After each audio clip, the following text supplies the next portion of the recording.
On va accueillir Odile Ologne, responsable de la direction pour la science ouverte à l'INRAE. Merci. Bon, je vois que vous êtes plus intéressé par les sujets pratiques. Manque de chance, c'est plutôt une intervention institutionnelle que je vais vous faire. Mais je vais essayer d'illustrer ce que nous faisons en matière de sciences ouvertes au sein d'INRAE par des exemples qui sont proches de vous.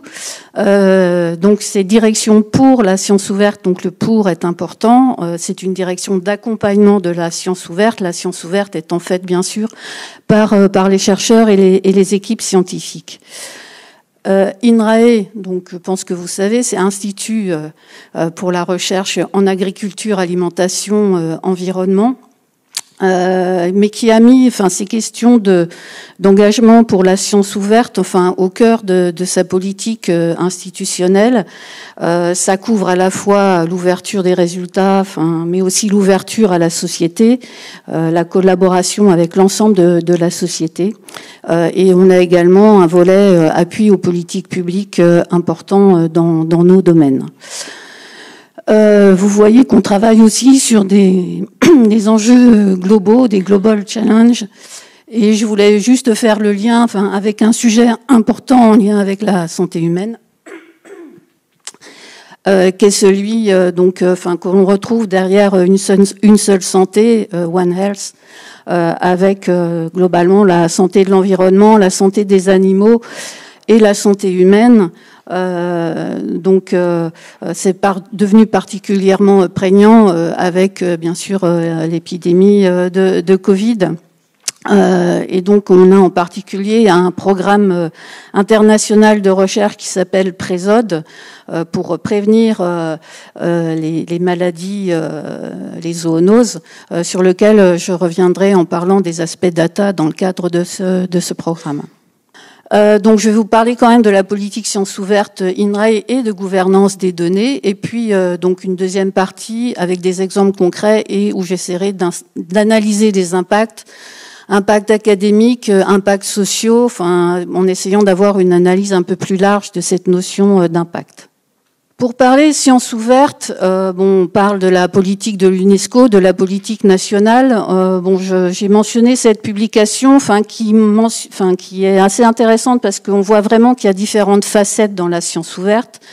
Il y a la facette, de l'ouverture des données, codes, protocoles, etc. Donc c'est plutôt une vision des communs de la science. Il y a une vision autour de l'efficacité, une science plus cumulative, réutiliser des données produites par d'autres pour gagner du temps, faire aussi des économies. Tous nos financeurs de la recherche, quand ils parlent d'open data, d'open code, c'est dans l'idée que les premiers centimes investis dans la recherche puissent être réutilisés, les résultats puissent être réutilisés pour soutenir l'innovation. Il y a aussi l'école, infrastructure school, c'est avoir des outils pour collaborer. Donc là, on va retrouver tout l'investissement dans les infrastructures nationales, HAL par exemple, au niveau français, mais aussi Software Heritage pour les codes et la plateforme nationale des données de la recherche DataGouv, dont je dirai un mot. Le volet rendre la science accessible aux citoyens, donc là tout le mouvement des recherches, des sciences et recherches participatives, les projets de crowdsourcing impliquant les citoyens pour collecter des données, et puis ce sujet d'évaluer la science autrement pour changer les pratiques. Dans la politique INRAE, en fait, concernant la science ouverte, on retrouve toutes ces facettes. Le volet de gauche, c'est vraiment ouvrir le processus de recherche et les résultats à tous les acteurs de la société, avec des volets innovation ouverte, médiation scientifique, recherche participative, partage de connaissances. Aussi le volet infrastructure, donc pour faciliter les collaborations scientifiques et tirer profit de la science des données pour nos enjeux de recherche. Donc là, c'est vraiment favoriser l'ouverture, développer des infrastructures pour la science ouverte, mais à côté de ça, on a aussi un programme Données pour la science, où là, il s'agit d'accompagner les transformations du numérique, l'usage de l'IA, pour tirer profit de l'ouverture. Et puis un volet, alors ça c'était en 2020, puisque la DIPSO a été créée en 2020. Maîtriser les risques potentiels et saisir les opportunités liées à l'ouverture. On a vraiment essayé, d'analyser opportunités et risques. On a mis en place une gouvernance des données, une cellule de gouvernance des données au sein de l'Institut. J'en dirai quelques mots. En accompagnant aussi l'évolution des métiers, des compétences pour gérer les données, notamment, et mieux les partager. Des questions d'intégrité et d'évaluation.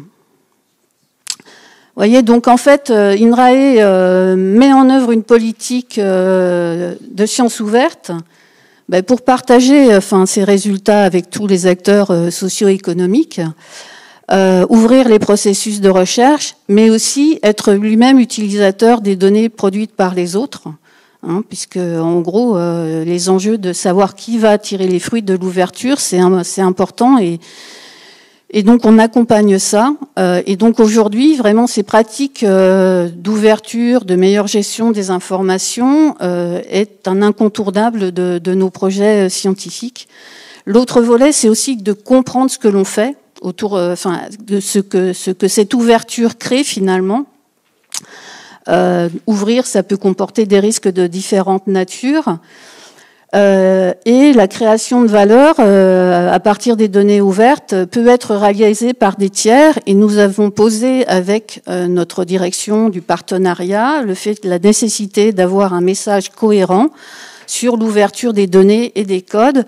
Et donc l'ouverture permet à des entreprises de réutiliser nos données pour développer leurs propres services. Voilà, on a essayé au niveau de l'Institut d'avoir vraiment un message cohérent autour de l'ouverture et de la valorisation des résultats. Je vous ai parlé gouvernance des données. On a également, cadrer les choses et accompagner ces questions de gouvernance des données qui souvent sont vues comme des questions de qualité des données.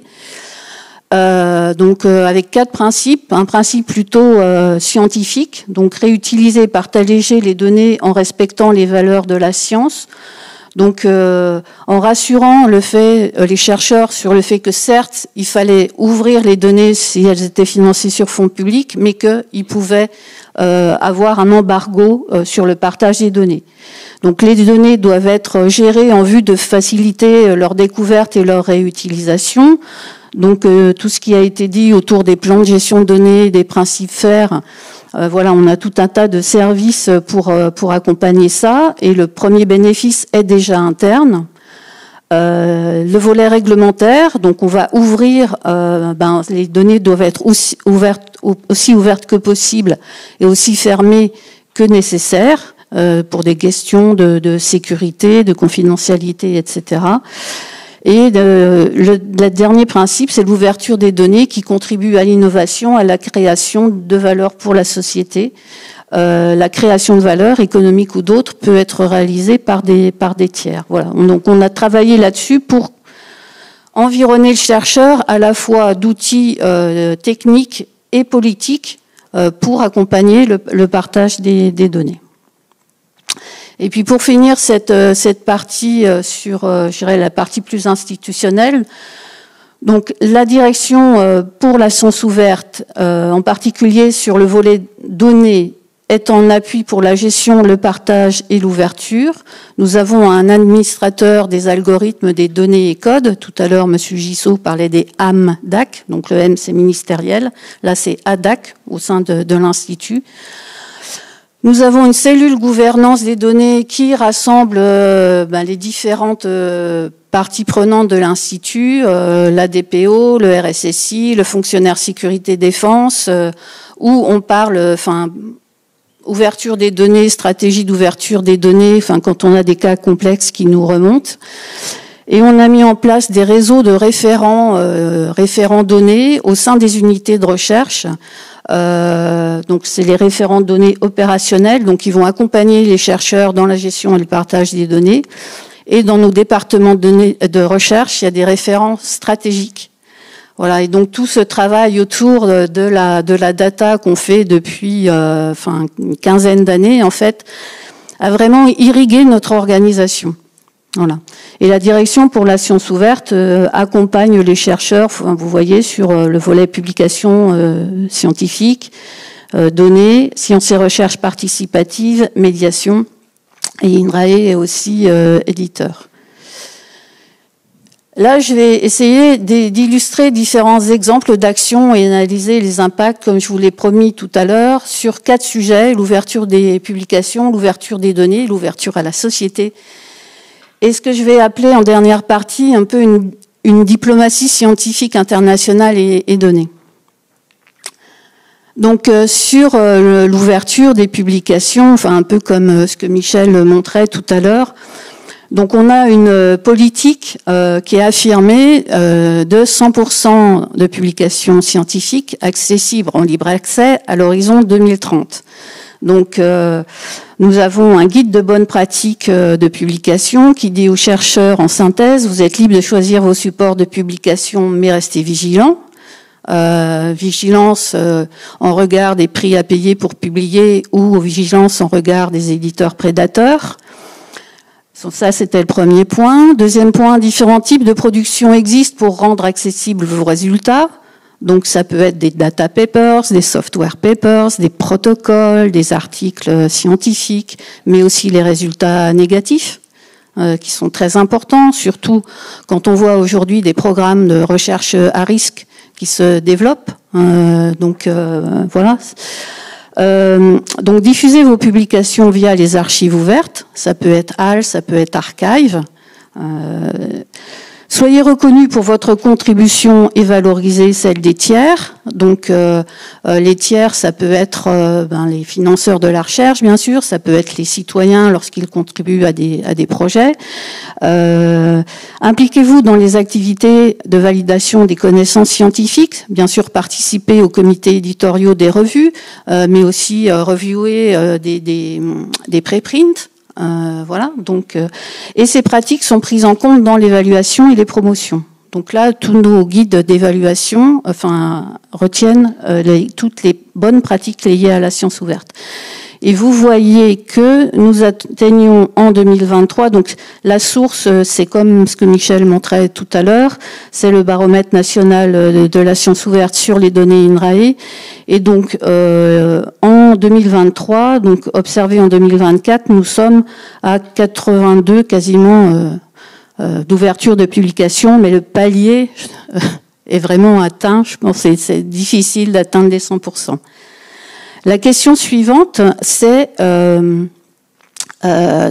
ouverture des publications, c'est quel est l'impact fait de cette ouverture. Et donc on a fait une étude qui n'est pas publiée en nous intéressant aux citations des publications et en utilisant un indicateur normalisé qui s'appelle le Category Normalized Citation Impact. Donc je passe les détails, mais en gros, ils indiquent si la publication est plus citée que la moyenne des publications. Donc en vert, c'est donc sur le corpus des publications INRAE, environ 6000 articles scientifiques par an. Le vert est la moyenne, enfin la tendance générale. Donc il faut que cet indicateur soit supérieur à 1 pour être plus reconnu, plus cité que la moyenne. Voilà, donc on est entre 1,5 et ça tend vers 1 pour la courbe verte.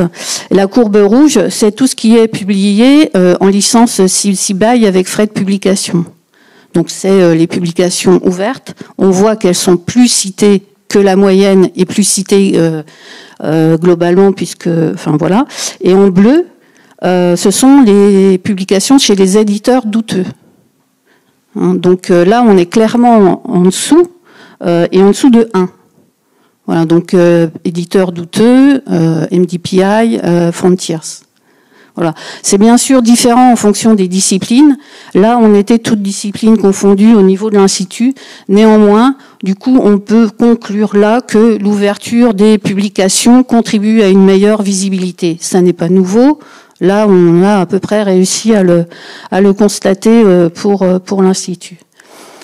Deuxième sujet, c'est donc recherche DataGouv, dont on a un peu parlé tout à l'heure. Donc recherche DataGouv, c'est à la fois une plateforme nationale des données pour le dépôt des données scientifiques lorsqu'elles n'ont pas d'entrepôt disciplinaire thématique. Et donc cette plateforme, elle est opérée par INRAE. Et ce sont des centres de compétences qui sont organisés en région. Donc tout à l'heure, Michel vous a dit que l'INSERM avait une collection, enfin INRAE a aussi une collection, Pasteur, je pense que vous en avez un, non? Agnès, tu fais autre chose? Voilà.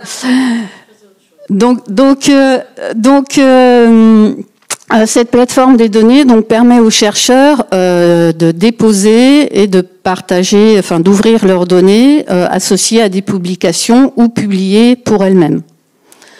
Donc sur cette plateforme, je vous prends un exemple là et qui n'est pas du tout dans le domaine médical. C'est un exemple d'un jeu de données déposé par une équipe INRAE.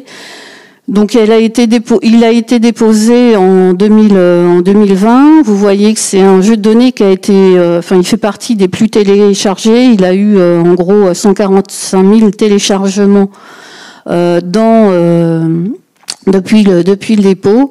On est assez ennuyé pour apprécier la réutilisation des jeux de données. Vous voyez que 145 000 téléchargements, mais uniquement 2 citations.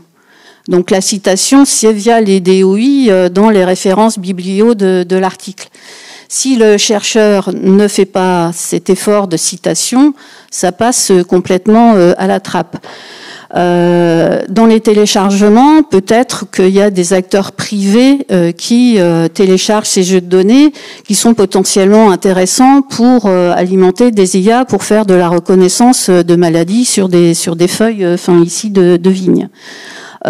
Comme on respecte strictement la loi pour une république numérique et les autres lois en faveur de l'ouverture des données, qui disent qu'il ne faut pas d'authentification pour télécharger les données en open data, de fait, on ne sait pas trop qui télécharge et donc il est difficile de mesurer l'impact de l'ouverture qui va créer de la valeur derrière. Donc on a, nous, un véritable travail pour animer l'écosystème de la réutilisation de la donnée via des hackathons ou que sais-je, en créant des pages, ou des communautés de réutilisateurs associées à la plateforme. Et ça, c'est des travaux qu'on doit faire prochainement.